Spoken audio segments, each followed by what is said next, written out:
left you with a little bit of a cliffhanger there last, I guess it was Wednesday when we spoke last, and I referred to the greatest discovery of the 20th century. And we're going to get to that one today. So let's recall where we were. So what was happening was right up until World War II and then a little bit beyond World War II, we were still trying to decide whether the genetic material was carried in nucleic acids or whether genetic material was carried in proteins. And of course, many people thought proteins were just more exciting. They did better stuff. So it must be in the proteins because nucleic acids were just boring. They were just this polymer of sugar, didn't do much of anything. No one could figure out why they were cool. So anyhow, the evidence was accumulating, and the final nail in the coffin that said, oh no, it's nucleic acids, came from a very famous experiment by Hershey and Martha Case. So Alfred Hershey and Martha Case. Now, what they were doing, which represented this continual change, was they were able to do their experiments very fast. And the reason they were able to do their experiments very fast was that they were working with what's called a bacteriophage. Now, a bacteriophage is a virus that infects a bacteria. So along comes this virus. It infects a bacteria and inserts its genetic material into the bacteria. And then in a matter of half an hour, that virus has replicated itself, and you have 200 now viruses in that bacteria. And those 200 viruses now kill the host and escape from the host and go on and infect other bacteria. And they just go on doing that, doing that, and doing that. And so what can be done now in a matter of minutes used to take days, weeks, years when you were using something like tobacco mosaic virus, because you had to infect the plant, grow the plant, let it happen, kill the plant, isolate it. You had all this stuff to go on. So that was the first thing they're doing. So they can do this very fast. The second thing they are doing is that right after World War II, because of the Manhattan Project, we have we can isolate radioactive elements. So we can find radioactive elements like sulfur and phosphorus. We can find these elements, and we can now isolate them, and they become available to do all sorts of analytical studies. And that's what Alfred Hershey and Martha Case do. So what they do is they take and they feed to a bacteria. So they're feeding a bacteria basically a compound that contains radioactive sulfur. Now, why did they pick sulfur? Because sulfur only occurs in proteins. It never occurs in nucleic acids. So they feed it radioactive sulfur, compounds containing radioactive sulfur, and then they infect this bacteria with a bacteriophage. And over a course of then hours, they collect millions of these bacteriophage, and those bacteriophage now have incorporated the radioactive sulfur into their proteins. So there we have this one batch of bacteriophage which have radioactive sulfur in it in their proteins. Then they do the same thing, but now they use compounds that contain radioactive phosphorus, because phosphorus never occurs in proteins. It only occurs in nucleic acids. So they do the same process, and now they collect those phages, those viruses, and now they have this whole batch of viruses that contain radioactive phosphorus, and it's in the nucleic acids. Now, they've isolated these things. Now they take these two samples, and they take the radioactive sulfur-containing bacteriophage, and they infect one group of bacteria, but they don't let it go all the way to completion. That is, they just infect them and then kill everything. Boom, it's dead. They take another and they infect it with the radioactive phosphorus, and again, they let it go for just a few minutes and then they kill it. So just enough time now for the virus to attach and inject its genetic material into the bacteria. Now, they take these two groups of bacteria and they essentially wash them. So they get everything off the surface. So whatever was on the surface of these bacteria is clean free. And they take these things and they concentrate the bacteria and they look and they say, is the bacteria radioactive or not? Well, the bacteria that was infected with the phage that contained the radioactive sulfur is not. It's not. So it never moved. So there's no protein was never injected into the bacteria. On the other hand, the one that contained the radioactive phosphorus now, those bacteria are indeed radioactive. And they go, oh ho. So it injected, what happened was, now the virus came along and it injected its genetic material in because that's what we need to do to reproduce. And when it got in there, it's all the nucleic acid. And all the protein it was washed off when we washed the thing off. So it's all gone. So all that protein is what people were beginning to suspect, but now they know for sure. That protein that makes up the capsule of the virus is nothing. It's just a container. And it's that nucleic acid that is actually carrying the genetic information. So there we have it. We have DNA. Nucleic acids are the genetic information. And of course, the question now comes down to, well, what's the structure of DNA? Because properties come from structure. So immediately, this is the hot topic. This is what everybody wants to know. This is basically the first step in understanding life. And so, what do we know about DNA? Well, DNA is simply a polymer. It's a polymer made up of 4 different nucleic acids. Those are called cysteine, thymine, adenine, and guanine. But we call them C, T, A, and G to make things short.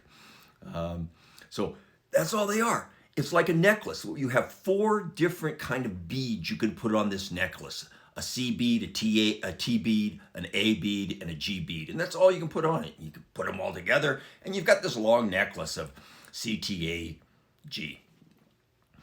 And again, people had thought this was pretty dull. But what's known at this time is that the ratio of the nucleic acids varies from species to species. So one bacteria that's popular, one bacteria they look at and they say how much G, T, A, and C are there. And that's different from another bacteria.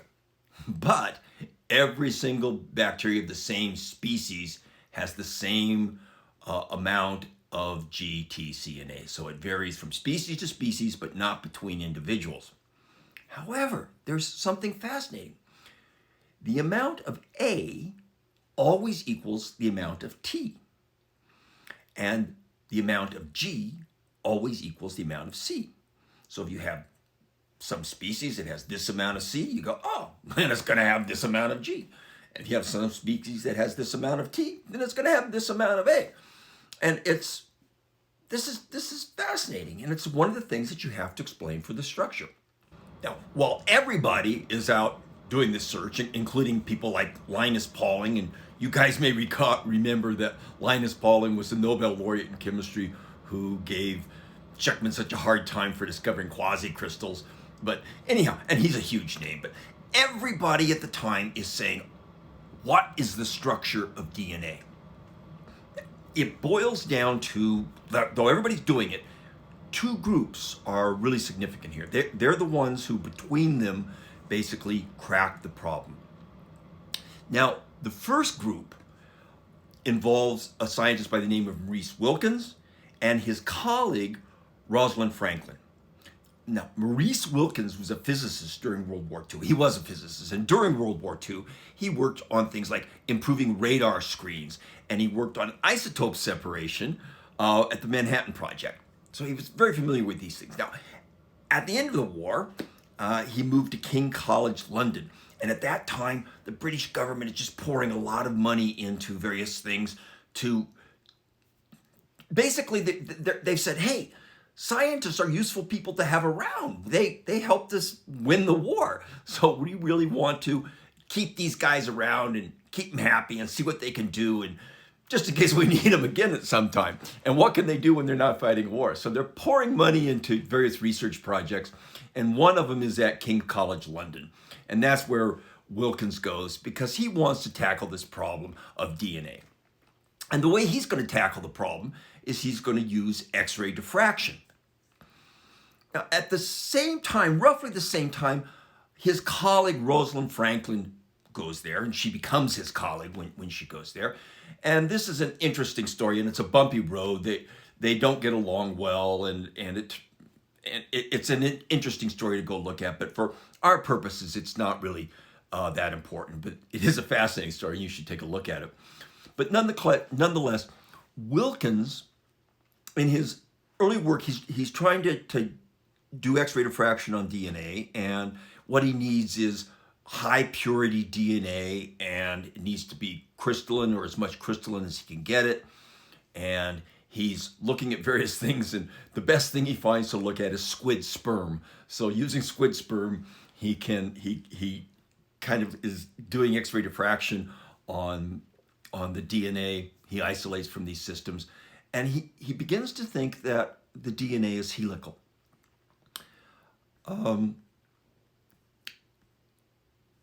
Now, Group 2 is made up by scientist Francis Crick, who during World War II designed magnetic and acoustic mines. Now, that's the mines that attach to ships and blow them up, not the kind we dig in our Colorado School of Mines, but those. So following World War II, he ends up at the Cavendish Laboratory, just down the road, at Cambridge University.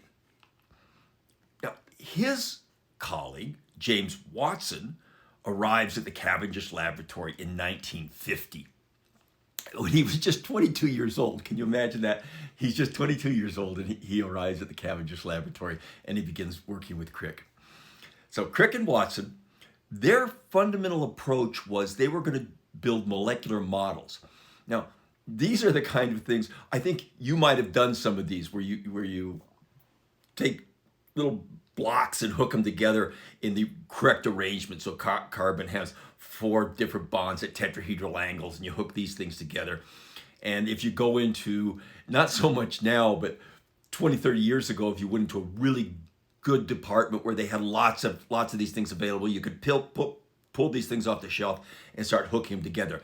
Now, at this time, these guys had to make their own models, and they're trying to hook these things together, the A, T, C, and G's together to see what kind of structure they're going to get. And so they're working with molecular models. So we have the one group who's looking at X-ray diffraction, and another group who are trying to piece it together with chemical reasoning and these molecular models. And it's interesting that the group, both Wilkins and Franklin, expressed no interest in building models. So they weren't interested at all in building models. And just to jump in here and add, it's like, today we don't bother with those kind of blocks that hook together because we can do it on a computer and hook them all together to see what happens. But nonetheless, if you build up a series of DNA, you say GCGDA, and you build it, what you get is this huge floppy thing. It just flops around all over the place. There's no real higher order structure to it. It just flops around. It's all by itself. So the question was, what's going on that makes this thing lock into a real geometry? So the breakthrough came when Watson was shown an image taken by Franklin called Image 51. And here's a picture of it. So here's Image 51. And I think you'll see this and you'll go, what? That's an image? But nonetheless, to the trained eye, and Watson had a trained eye, he goes, oh, that looks like a double-stranded helical structure. And he knew right off that this was a double-stranded. Now, taking all the insights they'd already gathered from their model, they were able to conclude this very quickly. Got this interlocking thing, this floppy thing hanging around out there. As soon as you put it together, what happens is the T's and the A's lock together. That's why there's always a constant ratio of T to A. And the C's and the G's lock together. That's why there's always a constant ratio, equal number of G's and C's. So this double helix then basically is locked in place by the interaction between the nu- nucleic acids on one side of the double helix with those on the other side of the double helix. Everything is totally explained. Also, you have now the method of replication. What happens is you take this double-stranded helix and you somehow separate it. There's something that separates it. And now you can take an enzyme and it can walk along this thing and basically say, wherever I've got a G, I'm going to put a C. Wherever I've got a T, I'm going to put an A. And basically it builds a complementary strand.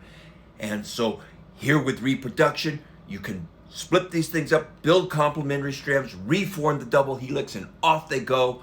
And you have one going off to one progeny and the other one going off to the other progeny. And the whole thing becomes clear instantly. It's absolutely amazing how simple it is. There are only really two questions which remain after the amazing discovery by Wilkins, Crick, and Watson, and Franklin. First of all, what is the internal machinery that actually reads the DNA and turns it into proteins? There must be some machinery that actually does that, obviously. And obviously, because proteins are the things that do that, it's going to be other proteins that read the DNA and turn it into this. And people immediately know this, and they set out looking for this machinery to describe what goes on. The other question which comes up is, okay, every species has a different order, a different polymer group. So the DNA is made up of a different sequence of C, T, G, and A's.